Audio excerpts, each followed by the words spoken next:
A very cheerful good morning to 10th class. Today we will continue our chapter, that is, the topic is unification of Germany and Italy. तो बेटे आज की video के अंदर हम लोग पढ़ेंगे बेसिकली कि किस तरह से 1848 के अंदर जो राष्ट्रवादी क्रांति हुई थी उसके कारण किस तरह से पूरे यूरोप के अंदर लोगों के अंदर जनतंत्र की भावना जागृत हो गई। तो बेटे आज का हमारा टॉपिक है the making of Germany and Italy. First point दे रखा है बेटे, after 1848 nationalism in Europe move from its association with democracy and revolution. देखो बेटे आपने पढ़ा कि 1848 के अंदर रूढ़िवादी क्रांति हुई थी, ठीक है ना। वो किस भावना से प्रेरित थी? राष्ट्रवाद की भावना से प्रेरित थी। तो वहाँ पर बेटे यूरोप में 1848 के बाद यूरोप में नेशनलिज्म के लिए, राजतंत्र के लिए क्या होने लगा? अलगाव होने लगा, आंदोलन होने शुरू हो गए। Nationalist sentiments were often mobilised by conservatives for promoting state power and achieving political domination over Europe. इसके कारण बेटे क्या हुआ था? राज्य की सत्ता को बढ़ाने के लिए, यानी कि अपनी पावर को इंक्रीज करने के लिए और पूरे यूरोप के अंदर अपने डोमिनेशन क्या होता है? अपनी प्रभुसत्ता, अपना राज्य जमाने के लिए रूढ़िवादियों ने क्या किया? नेशनलिज्म स्पिरिट का, नेशनलिज्म राष्ट्रवादी भावनाओं का इस्तेमाल किया। क्योंकि बेटे जो रूढ़िवादी मतलब बेसिकली क्या थे? रूढ़िवादी थे जिन्होंने 1848 के अंदर रेवोल्यूशन किया था। वो क्या चाहते थे? पूरी तरह से स्टेट पावर को यूज करके लोगों के अंदर राष्ट्रवादी भावना जागृत करना चाहते थे। This can be observed in the process by which making and Italy came to be unified as nation states. ऐसे ही देखो बेटे, इसके कारण बेटे जर्मनी और इटली क्या बन गए? नेशन स्टेट, यानी कि एकीकृत राज्य बन गए थे। And as you have seen, nationalist feelings were widespread among middle class Germans who in 1848 tried to unite the different regions of the German Confederation into nation state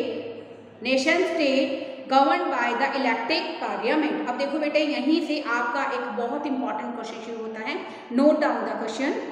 right the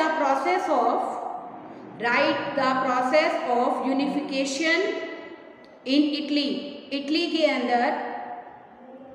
के अंदर एकीकरण की प्रक्रिया के बारे में right the process of unification in Italy के अंदर एकीकरण की प्रक्रिया के बारे में लिखिए। तो यहीं से बेटे हमारा पॉइंट स्टार्ट होता है कि हमने देखा कि जो राष्ट्रवादी भावनाएं थी वो मिडिल क्लास लोगों के अंदर बहुत ज़्यादा थी, ठीक है ना। 1848 में उन्होंने एक जर्मन कन्फेडरेशन क्या है? लोगों का एक संघ बनाया, एक महासंघ बनाया, जिस पर लोगों ने क्या किया?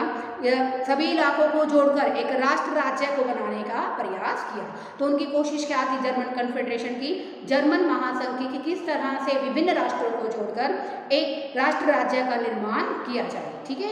And the liberal initiative to nation building was however repressed by the combined forces of the monarchy and the military supported by large land owners of Prussia.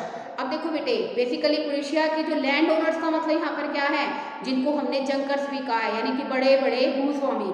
तो देखो बेटे यहाँ पर 1848 के अंदर क्या हुआ था? जर्मन कन्फेडरेशन बना, जिसका ऑब्जेक्टिव क्या था? लोगों को राष्ट्रवाद की भावनाओं के लिए जागृत करना है, प्रेरित करना है। लेकिन राष्ट्र निर्माण की जो पहल की गई थी उसको पूरी तरह से मिलिट्री फोर्सेस ने और बेसिकली जो हमारे क्या थे? डोमिनेटिंग फैक्टर थे। डोमिनेटिंग फैक्टर के अंदर कौन है बेटे?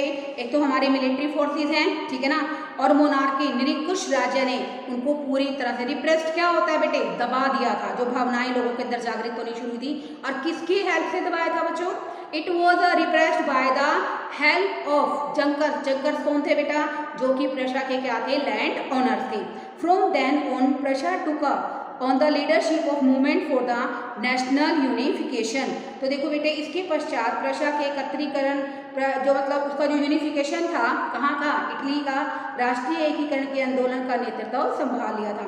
अब वहाँ के बेटा प्रशा के अंदर जो चीफ मिनिस्टर थे, इसको अंडरलाइन करो बेटे, वहाँ पर चीफ मिनिस्टर थे ऑटोवन बिस्मार्क, ठीक है ना। ऑटोवन बिस्मार्क ने क्या किया था? इस प्रोसेस को पूरी तरह से अप्लाई करने की कोशिश की थी। देखो यहाँ पर it's chief minister Otto von Bismarck was the architect of this process, carried but with the help of Prussian army and bureaucracy. तो इसका मतलब क्या है, इसके पश्चात बेटे उन्होंने क्या किया, जो वहाँ के प्रमुख मंत्री थे, कौन, ओटो वन बिस्मार्क, जो कि इस प्रक्रिया के फाउंडर थे, उन्होंने प्रशा की सेना और वहाँ के ब्यूरोक्रेट लोगों की क्या ली, हेल्प ली। और 7 वर्षों के दौरान क्या हुआ था, इटली, फ्रांस, ऑस्ट्रिया, इन तीनों युद्धों में प्रशा की जीत हुई और एकीकरण का जो प्रोसेस था वो क्या हो गया, कंप्लीट हो गया। तो यहाँ से बेटे आपका जो क्वेश्चन बनता है कि right the process of Italy unification, वो यहाँ पर आपका अच्छे ढंग से कंप्लीट हो जाएगा।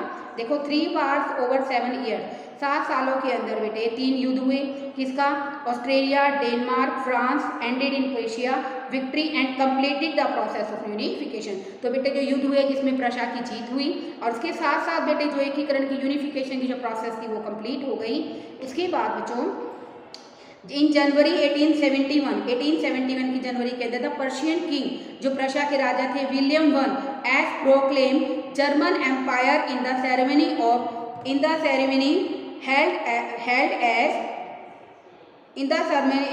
Germany held as Versailles. इसका मतलब क्या है, 1871 के अंदर वर्साई में हुए एक समारोह में प्रशा के जो राजा थे विलियम फर्स्ट, उनको क्या कर दिया गया, जर्मनी का सम्राट घोषित कर दिया गया। तो देखो बेटे मुख्यमंत्री ने युद्ध लड़ा, युद्ध जीत गए, ठीक है ना। मुख्यमंत्री कौन है बेटे, ओटो वन बिस्मार्क। उसने पूरी तरह से ब्यूरोक्रेट की हेल्प से पूरी तरह से क्या किया, 3 युद्ध लड़े, ठीक है ना। और जिसके जो युद्ध कितने टाइम तक चले बेटा, लगभग इसमें दे रखा आपका टाइम पीरियड इसमें कि 7 वर्षों के दौरान 3 युद्धों में प्रशा क्या हो गया, जीत गया। और प्रशा के जीतने से यूनिफिकेशन का प्रोसेस क्या हो गया, कंप्लीट हो गया। और जर्मनी 1871 के अंदर क्या किया गया, जो प्रशा का राजा था, ठीक है ना, राजा विलियम फर्स्ट, उसको क्या कर दिया गया, जर्मनी का सम्राट घोषित कर दिया गया था। यानी कि अब जर्मनी पूरी की तरह से उसके अंडर था। आगे देखिए, on the bitterly cold morning 18 January 1871 German assembly comprising the process of the German states, representative of the army, important Prussian ministers, including the chief minister Otto von Bismarck, gathered in the unheated hall of the mirrors in the place of Versailles to proclaim the new German empire handed by the Kaiser William I of Prussia। अब देखो बेटे जीत गए, वहाँ का राजा कौन बन गया, Prussia का राजा बन गया विलियम फर्स्ट। उसके बाद बेटे 18 जनवरी 1871 के अंदर क्या हुआ था बेटे, बहुत ही कड़ाके की ठंड थी बेटे।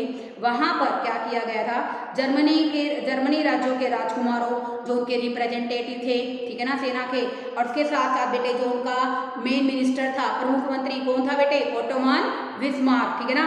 जो ओटो वन बिस्मार्क था बेटे, उसने एक बहुत बड़ी मंत्रियों की बैठक सहित बैठक कहाँ की, वर्साई के अंदर की बेटे, ठीक है ना, वर्साई के महल में की गई। उस महल को क्या था बेटे, बेसिकली इसकी जो दीवारें थी बेटा शीशे की बनी हुई थी, मिरर्स की बनी थी, इसलिए उसको शीश महल कहा गया। तो बेटे 18 जनवरी 1871 के अंदर बहुत कड़ाके की ठंड थी, जहाँ पर जर्मन ने क्या किया, जर्मन के राजकुमारों, वहाँ के सैनिक अधिकारों और वहाँ के प्रमुख मंत्री ओटो वन बिस्मार्क के साथ वर्साई के अंदर क्या की, शीश महल में बैठक की, ठीक है। और सभा के अंदर बेटे जो बेसिकली काइजर विलियम प्रथम थे, ठीक है ना, जिनको वहाँ का राजा घोषित किया गया था, नए जर्मन साम्राज्य की घोषणा की कि जर्मनी को दोबारा से बेसिकली क्या किया जाएगा, उसके संविधान में, उसके कॉन्स्टिट्यूशन में सुधार करके नए जर्मन साम्राज्य को स्थापित किया जाएगा। उसके बाद देखिए, the nation building process in Germany had demonstrated the dominance of Persian state power. Germany के राष्ट्र निर्माण की प्रक्रिया में बेटा सबसे ज्यादा जो डोमिनेंस का मतलब प्रभुसत्ता, राज्य किसका नजर आया, पर्शियन स्टेट का नजर आया, वहाँ की शक्तियां नजर आई। The new state placed a strong emphasise on modernising the currency. जो नई सरकार थी बेटे उसने क्या किया, करेंसी यानी कि मुद्रा के आधुनिकीकरण में, बैंकिंग व्यवस्था में, लीगल और judicially systems in the Germany. उन्होंने क्या किया बेटे, हर तरह से बैंकिंग, कानूनी अधिकारों और न्यायिक जो बेसिकली वहाँ का सिस्टम था जर्मनी के अंदर, उनके बीच में उन सब का क्या किया, मॉडर्नाइजेशन किया। यानी कि जो ये प्रशा की गवर्नमेंट ने यहाँ पर विलियम फर्स्ट ने कहाँ का चार्ज दिया बेटे, जर्मनी का राजा बना, तो उसने बेटे उसका एम्फेसाइज क्या था कि वो क्या कर, मॉडर्नाइजिंग द करेंसी यानी कि मुद्रा का आधुनिकीकरण करना, banking, legal and judicial system in the Germany, यानी कि वहाँ की न्यायिक व्यवस्था, वहाँ की बैंकिंग व्यवस्था, वहाँ की मुद्रा और वहाँ की बेसिकली जो लीगल न्याय यानी कि कानूनी प्रक्रिया थी, उन सब में क्या किया, सुधार करने की, उनके सुधार करने पर विशेष जोर दिया। Parisian measures and practice often become a model of rest of the Germany। तो इस तरह बेटा प्रशा ने जो कदम उठाए ना बेटे, तो वो बाकी सभी जर्मनी के लिए एक आदर्श मॉडल बन गया। तो बेटे आज के टॉपिक के अंदर हमारा इतना ही है कि किस तरह से हमारे यहाँ किस तरह से क्या हुआ, यूनिफिकेशन हुआ। किसके यूनिफिकेशन की बात कर रहे हैं बच्चों हम लोग यहाँ पर, जर्मनी की, कि मिडिल क्लास लोगों ने किस तरह से, बेटे एक स्टोरी की तरह है हिस्ट्री जो है ना, it's related to a story, story से संबंधित है कि किस तरह से वहाँ पर क्या हुआ, वहाँ के मुख्यमंत्री ने किस तरह से 3 सालों के अंदर 3 युद्ध लड़े, ठीक है ना, जिसमें प्रशा जीता। अब प्रशा का राजकुमार जो था, मतलब बेसिकली वहाँ का राजा था, उसको ही जर्मनी का क्या कर दिया गया, घोषित कर दिया गया, राजा घोषित कर दिया गया, ठीक है ना। अब जर्मनी का राजा घोषित कर दिया, तो देखो बेटे कोई भी राजा, कोई भी सरकार आएगी, वो क्या करेगी, कोई ना कोई सुधार करेगी। तो उसने मुद्रा के अंदर, बैंकिंग के अंदर, कम्युनिकेशन के अंदर, ठीक है ना बेटे, और लीगल मैटर्स में, जुडिशियली मैटर्स में बहुत सारे इंप्रूवमेंट किए। और पूरी जर्मनी के लिए अगर हम बात करें, उसने हर तरह से आधुनिकीकरण को बढ़ावा दिया। और प्रशा ने जितने भी कदम उठाए बेटे, बाकी जर्मनी के लिए एक आदर्श मॉडल बन गया। Today topic is complete and I hope आपको बहुत अच्छे तरीके से समझ में आया होगा। 10th class we continue your chapter as well as prepare your notes also. Okay, thank you students.